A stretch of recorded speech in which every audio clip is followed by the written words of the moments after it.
Medicover Hospitals, Vizag's most trusted hospital. 04068334455. మొన్న జరిగినటువంటి సార్వత్రిక ఎన్నికల్లో ప్రజలు ఎన్డీఏ కూటమికి అనుకూలంగా తీర్పు ఇవ్వడం జరిగింది. ఈ 5 సంవత్సరాలు తమ పడినటువంటి కష్టాలు, ఈ 5 సంవత్సరాలు తమ పడినటువంటి ఇబ్బందుల నుంచి బయటపడాలంటే ఎన్డీఏ కూటమే దానికి సరైనటువంటి ప్లాట్ఫామ్ అని చెప్పి నమ్మి తెలుగుదేశం, భారతీయ జనతా పార్టీ, జనసేన కూటమికి ఆంధ్రప్రదేశ్ ప్రజలు ఓటనే ఆయుధంతో తమ తీర్పుని ఎన్డీఏకి అనుకూలంగా ఇవ్వడం జరిగింది. 2019లో ఈవీఎంలతో గెలిచినటువంటి, అంటే ఈవీఎం ద్వారా దాదాపు ఇది 6వ ఎన్నికలు మనకు. ఈవీఎంల ద్వారా గెలిచినటువంటి జగన్మోహన్ రెడ్డి ఈరోజేమో మామూలుగా దేని నొక్కితే దానికే పోతుంది.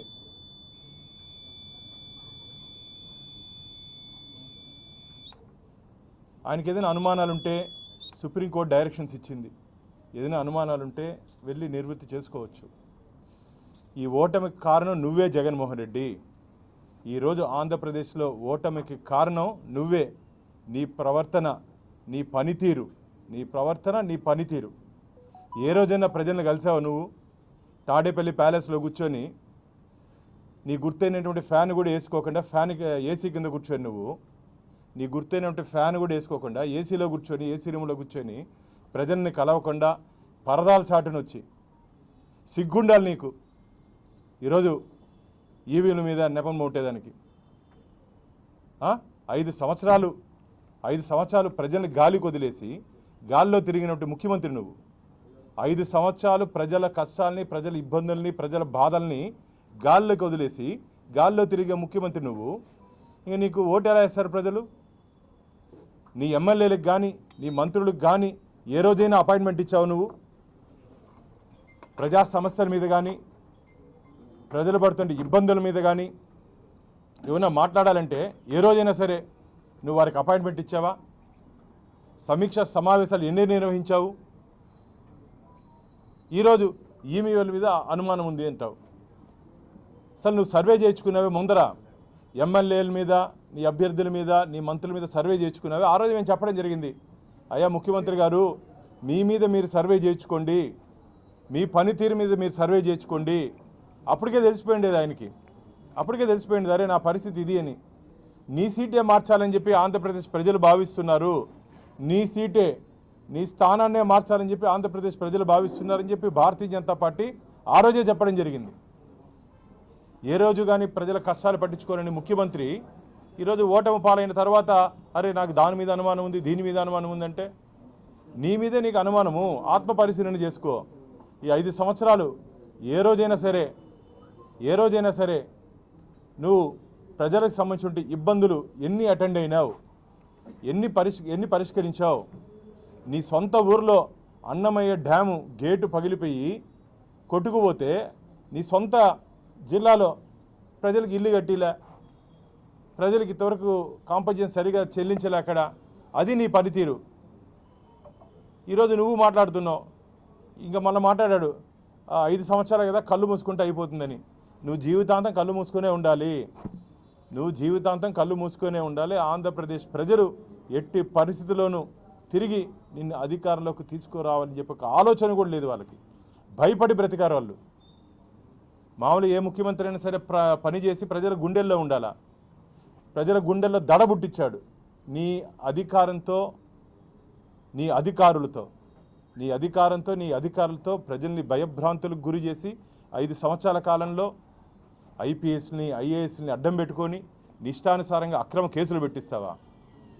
ప్రశ్నిస్తే పత్రికలపై కేసులు, ప్రశ్నిస్తే ప్రతిపక్షాలపై కేసులు, ప్రశ్నిస్తే ప్రజలపై కేసులు. ఇది జగన్మోహన్ రెడ్డి పనితీరు. అందుకని ప్రజలు ఓడగొట్టారు. మొన్న ఒక టీఎంగీలో ఇద్దరు మాట్లాడుకుంటుంటే నేను విన్నా. మన చిత్తూరు భాషలో మాట్లాడుకుంటున్నారు. రే మళ్ళా జగన్ వస్తే ఏమవుతుందిరా అన్నాడు. రే ఇప్పుడు రాక్షసి ఉంది మళ్ళీ బ్రహ్మరాక్ష అవుతుందిరా అన్నాడు. ఎందుకురా ఆయనకి ఓటేసేది, వచ్చే ప్రసక్తే లేదని చెప్పి ఇద్దరు మాట్లాడుకుంటున్నారు. అంటే ప్రజల్లో ఆ విధమైనటువంటి భావన రావడం జరిగింది. ఒక రాక్షస పాలన, ఒక నియంత పాలన ఆంధ్రప్రదేశ్లో రాజ్యం ఏలిందని చెప్పి ఆంధ్రప్రదేశ్ ప్రజలు భావిస్తారు. అందుకనే ఈ రాక్షస పాలన నుంచి విముక్తి పొందాలని చెప్పి ఈరోజు ఎన్డీఏ కూటమికి వాళ్ళు ఓటేశారు. నువ్వు ఎంతసేపు బటన్ నువ్వే కాదు నొక్కేది, మేము కూడా నొక్కుతామని చెప్పి ఆంధ్రప్రదేశ్ ప్రజలు మొన్న జరిగినటువంటి 13వ తేదీ జరిగినటువంటి ఎన్నికల్లో ఆంధ్రప్రదేశ్ ప్రజలు సైకిల్కి, కమలానికి, గ్లాస్కి, సైకిల్కి, కమలానికి, గ్లాస్కి ఓటేసి అఖండ మెజార్టీ ఇచ్చారు. ఈ 5 సంవత్సరాల కాలంలో, రాబో 5 సంవత్సరాల కాలంలో ఒక సుస్థిరమైన ప్రభుత్వాన్ని మా ఎన్డీఏ కూటమి ఆంధ్రప్రదేశ్ ప్రజలకు ఇవ్వబోతున్నాం. ఈ 5 సంవత్సరాల్లో ప్రజల పడినటువంటి ఇబ్బందుల నుంచి బయటపడే దిశగా కేంద్రంలో కూడా భారతీయ జనతా పార్టీ, తెలుగుదేశం, జనసేన మాకు మిత్రపక్షాలుగా ఉన్నాయి. ఆంధ్రప్రదేశ్లో పడుతున్నటువంటి ఇబ్బందుల నుంచి ప్రజలు ఏ విధంగా అధిగమించాలి, ఆ విధంగా ఖచ్చితంగా కేంద్ర ప్రభుత్వం పూర్తి సహాయ సహకారాలు, ఆంధ్రప్రదేశ్ అభివృద్ధిలో కేంద్ర ప్రభుత్వం పూర్తి సహాయ సహకారాలు అందిస్తుందని చెప్పి మీకు తెలియజేసుకుంటున్నా మిత్రులారా. ఇకపోతే మన తిరుమల తిరుపతి దేవస్థానాలు, అది చెప్పాల్సిన అవసరం లేదు. 5 సంవత్సరాల కాలంలో అవినీతికి కేర్ ఆఫ్ అడ్రస్ తిరుమల, అక్రమాలకు కేర్ ఆఫ్ అడ్రస్ తిరుమల, అధికార పార్టీకి కేర్ ఆఫ్ అడ్రస్ తిరుమల. అది టీటీడీ దేవస్థానం కాదు, వైసీపీ దేవస్థానంగా మార్చేశారు. ధర్మారెడ్డి టీటీడీ ఈవోగా ఉండే ఒక ఎగ్జిక్యూటివ్ ఆఫీసర్, అది టీటీడీ దేవస్థానాన్ని వైసీపీ కార్యాలయంగా మార్చేశారు. వాళ్ళ ఇన్ఛార్జీలు, టికెట్లు. అసలు ఇప్పుడు ఉంది ఎంక్వైరీ, ముందుంది ముసల పండగ. భారతీయ జనతా పార్టీ జ్యుడిషియల్ ఎంక్వైరీకి డిమాండ్ చేస్తూ ఉంది. జ్యుడిషియల్ ఎంక్వైరీ 5 సంవత్సరాల కాలంలో టీటీడీ ఈవోగా ధర్మారెడ్డి నియమ నిబంధనలకు వ్యతిరేకంగా వారు వ్యవహరించినటువంటి పనితీరు మీద, అలాగే టీటీడీ చైర్మన్ హోదాలో కరుణాకర్ రెడ్డి గారు చేసినటువంటి పనుల మీద, వారు టీటీడీ ఇంజనీరింగ్ వర్క్స్లో దాదాపు 1500 కోట్ల రూపాయలు ఇంజనీరింగ్ వర్క్స్లో 10 నుంచి 15% కమిషన్లు తీసుకున్నారని చెప్పి శ్రీవారి భక్తుల నుంచి అనేక ఫిర్యాదులు వచ్చాయి. దాని మీద విచారణ చేయాలి. అంతేకాకుండా టికెట్ల నుంచి, రూముల నుంచి, ప్రసాదాల నుంచి అన్నిట్లో వాటాలు వైసీపీ కార్యకర్తలు వ్యాపారం చేసుకున్నారని చెప్పి ఫిర్యాదులు ఉన్నాయి. వేటిల్ని వదిలే ప్రసక్తే లేదు, ఎవరిని వదిలే ప్రసక్తే లేదు. ఎవరెవరు టీటీడీలో అక్రమాలకు పాల్పడారో, మేము ఇదేదో ఈరోజు అధికార పక్షంలో వచ్చాము, ప్రతిపక్షాలని అణగదొక్కాలని చెప్పి ఆలోచనతో మాట్లాడట్లే. ఎవరు తప్పు చేశారో వారికి ఖచ్చితంగా శిక్ష పడాలి. ఎవరెవరు తప్పులు చేశారో వాళ్ళని వెనకాల నుండి ఎవరు నడిపించారో అధికారులు ప్రజల పక్షాన ఉండాలి.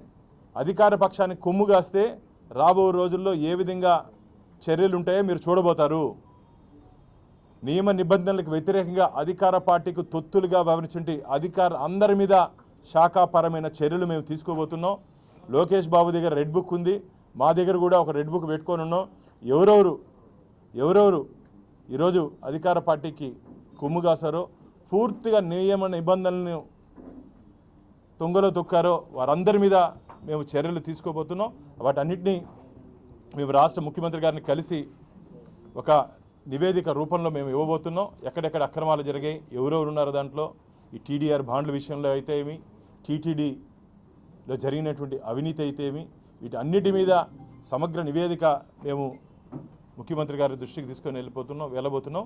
కాబట్టి టీటీడీలో జరిగినటువంటి ఈ అక్రమాల మీద జ్యుడిషియల్ ఎంక్వైరీని మేము ఎందుకు డిమాండ్ చేస్తున్నామంటే, ఒక నిష్పక్షపాతమైనటువంటి విచారణ జరిగితే ఆ ధార్మిక క్షేత్రంలో భవిష్యత్తులో ఎవరన్నా తప్పు చేయాలంటే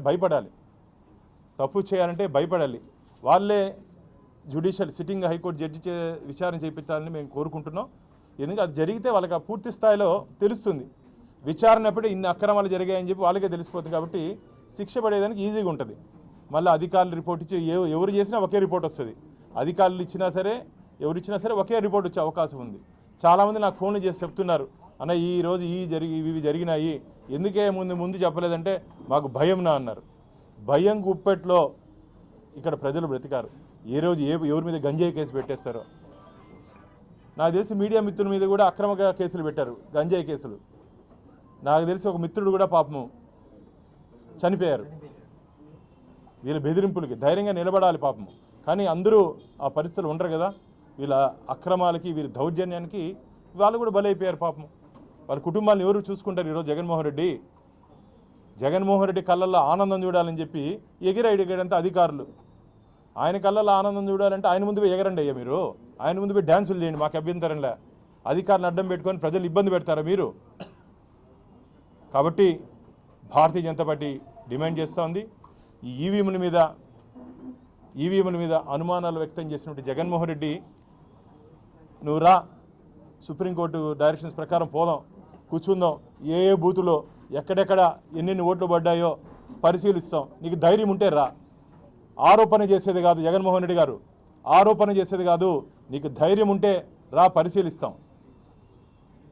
కేవలం ఇన్నాళ్ళు మాటలకే పరిమితమైనటువంటి నీ ప్రభుత్వం, కేవలం మాటలకే పరిమితమైన ముఖ్యమంత్రి నువ్వు, చేతల ముఖ్యమంత్రి కాదు. నువ్వు ఏ రోజు చెప్పినటువంటి వాగ్దానాన్ని నెరవేర్చినటువంటి ముఖ్యమంత్రి కాదు. నువ్వు కేవలం మాటలకే పరిమితమైనటువంటి ముఖ్యమంత్రి. కాబట్టి నిన్ను ప్రతిపక్ష హోదా కూడా ఈకుండా ఆంధ్రప్రదేశ్ ప్రజలు తీర్పిచ్చారు. అది గుర్తుపెట్టుకోవాలి మిత్రులారా. వైనాట్ 175 ఎగిరినటువంటి ముఖ్యమంత్రి కేవలం 11 స్థానాలకి ఆంధ్రప్రదేశ్ ప్రజలు పరిమితం చేశారంటే ఏ విధంగా నీ పనితీరు ఉందో, ఏ విధంగా నీ మీద ప్రజల అభిప్రాయం పెట్టుకున్నారో ఒకసారి ఆత్మ పరిశీలన చేసుకోవాలని చెప్పి జగన్మోహన్ రెడ్డి గారిని హెచ్చరిస్తూ, నీ ఓటమిని అంగీకరించు, ప్రజా తీర్పుని గౌరవించు. నీ ఓటమిని అంగీకరించు, ప్రజా తీర్పుని గౌరవించు అని చెప్పి భారతీయ జనతా పార్టీ జగన్మోహన్ రెడ్డి గారు సూచనలు ఇస్తుంది. దాదాపు ఎర్రచందనానికి సంబంధించి తిరుపతి అటవీ శాఖ గోడౌన్లో 5,830 టన్నులు 5,830 టన్నులు ఎర్రచందనం నిల్వలు ఉన్నాయి. అంటే సీజ్ చేసిందే ఆ స్థాయిలో ఉందంటే తరలించేది ఏ స్థాయిలో ఉంటుందో మనం ఒకసారి పరిశీలించాలి. దీని మీద నేను పవన్ కళ్యాణ్ గారితో గతంలో మాట్లాడడం జరిగింది. అదృష్టవశాత్తు వారు ఈరోజు అటవీ శాఖ మంత్రికి రావడం జరిగింది. ఆ రోజు చెప్పారు, బాను మన ఇద్దరం కలిసి దీని మీద పోరాటం చేస్తానని చెప్పి పవన్ కళ్యాణ్ గారు ప్రతిపక్ష నాయకుడిగా ఉన్నప్పుడే చెప్పారు. ఈరోజు వారి చేతుల్లో అధికారం ఉంది కాబట్టి ఖచ్చితంగా రాష్ట్ర ప్రభుత్వం, కేంద్ర ప్రభుత్వం, ఎందుకంటే ఇక్కడ రాష్ట్ర ప్రభుత్వ పరిధిలో ఉంటుంది కాబట్టి ఖచ్చితంగా సంయుక్తంగా దీంట్లో కర్ణాటక, తమిళనాడు, ఆంధ్రప్రదేశ్ ప్రభుత్వాలు సంయుక్తంగా దీని మీద నిర్ణయం తీసుకోవాల్సిన అవసరం ఉంది. ఎందుకంటే చెట్లు ఇక్కడ ఉంటే కొట్టేవాళ్ళు బయట రాష్ట్రాల నుంచి వస్తున్నారు, చేయించేవాళ్ళు వేరే రాష్ట్రంలో ఉన్నారు. చిన్న కేసులు పెట్టి చిన్న వాళ్ళని ఇరికిస్తున్నారు. దీంట్లో గతంలో అధికార పార్టీకి సంబంధించిన నాయకులు ఎక్కువ వాటా వాళ్ళకు ఉంది కాబట్టి ఎవరిని వదిలే ప్రసక్తి లేదు. ఖచ్చితంగా ఈ విషయం మీద పవన్ కళ్యాణ్ గారితో మాట్లాడిన తర్వాత గతంలో నేను, కిషన్ రెడ్డి గారు ఒక 15 సంవత్సరాల ముందు ఇక్కడ ఉన్న మీడియా మిత్రులందరికీ ఆ రోజు మాతో పాటు కూడా మీరు కూడా నడవడం జరిగింది. ఆ విధంగా తొందరలోనే శేషాచల అటవీ ప్రాంతంలో కూడా పర్యటించి పూర్తి నివేదికని కేంద్ర ప్రభుత్వానికి, రాష్ట్ర ప్రభుత్వానికి మేము అందిస్తాం. తెలిసినంత వరకు ఖచ్చితంగా ఏడాదికి ఒక పర్యాయం శ్రీవారి ఆభరణాలకు సంబంధించి విషయంలో ఖచ్చితంగా జరగాలి. ఆ 5 సంవత్సరాల్లో ఆ ధార్మిక క్షేత్రంలో అన్ని దాపరికాలే కదా. ధార్మిక క్షేత్రంలో అన్ని దాపరికాలు, ఏది బయటకు వచ్చింది లేదు. ఇప్పుడు వస్తుంది అన్ని బయట. ఇప్పుడు ఇంకా రాబో రోజుల్లో ఏమేమి జరిగింది 5 సంవత్సరాల కాలంలో. అందుకని జ్యుడిషియల్ ఎంక్వైరీ అడుగుతున్నాం మేము. ఈ జ్యుడిషియల్ ఎంక్వైరీ అడిగేదానికి అన్ని పారామీటర్స్ మీద ఎంక్వైరీ చేస్తారు వాళ్ళు. ఎక్కడెక్కడ ఎవరికైనా డౌట్ ఉంటే కూడా ఆ కమిటీకి మనం నివేదించే దిశగా మేము కూడా ఒక రూపకల్పన కూడా తయారు చేసేందుకు సిద్ధంగా ఉన్నాం మేము. అందుకనే చెప్తున్నాం కదా, పూర్తి నాకు తెలిసినంత వరకు మేము ధర్మకర్తల మండలి సభ్యులుగా ఉన్నప్పుడు ప్రతి ఏడాది జ్యువెలరీ ఎక్స్పర్ట్ కమిటీ దాన్ని క్షుణ్ణంగా రాళ్లతో పాటు వెయిటు, రాళ్ళు ఒరిజినలా కావా కూడా తనిఖీ చేసే ప్రక్రియ ఉంది. నాకు తెలిసి అది ప్రతి ఏడాది ఎవరు ఈవోగున్నా, ఎవరు చైర్మన్గా ఉన్నా అది క్రమం తప్పకుండా నిర్వహించాల్సిన బాధ్యత టీటీడీ మీద ఉంది. అది ఏ విధంగా చేశారో ఒకసారి పరిశీలించిన తర్వాత దాని మీద స్పందిస్తాం. కాపాడి భావి తరాలకు అందించాల్సిన బాధ్యత మన మీద ఉంది.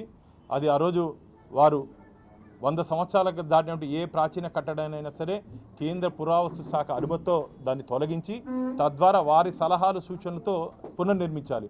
అది పాటించకుండా టీటీడీ వ్యవహరించింది. మేము ఆ రోజు రిక్వెస్ట్ చేస్తాం, దాన్ని త్వరలోనే పునర్నిర్మించే దిశగా ముఖ్యమంత్రి గారితో మాట్లాడి మేము దాని మీద చర్యలు తీసుకుంటాం. తొందరలో నివేదిక కూడా అందుకని ఈ కమిటీ ఎంక్వైరీ చేస్తే మొత్తం టీటీలో జరిగిన 5 సంవత్సరాలు జరిగినట్టు అవినీతి అక్రమాలు అన్నీ బయటపడతాయి, ఒక్కొక్కటి అంశాల వారీగా బయటపడతాయి. కాబట్టి అన్నీ బయట రావాలని చెప్పి కూడా మేము కోరుకుంటున్నాం. నీళ్ల బాటల్లో కూడా, కొండ మీద అమ్మే నీళ్ల బాటల్లో కూడా అధికార పార్టీకి షేర్ ఉందంటే టిక్కెట్ల దగ్గర నుంచి నీళ్ల బాటల వరకు ఇంత అవినీతి ప్రభుత్వం. అందుకని చెప్పి అది వైసీపీ కార్యాలయంగా మార్చేశారు టీటీడీని అని.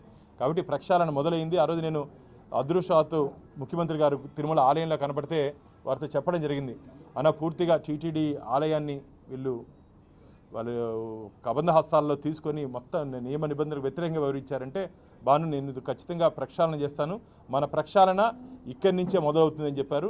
బయట వచ్చిన 2వ రోజుకే టీటీడీ ఈవోగా శ్యామలరావు గారిని నియమించారు. తొందరలోనే పూర్తి స్థాయి అధికారులను నియమిస్తామని చెప్పారు. కాబట్టి నాకైతే గట్టి విశ్వాసం నమ్మకం ఉంది.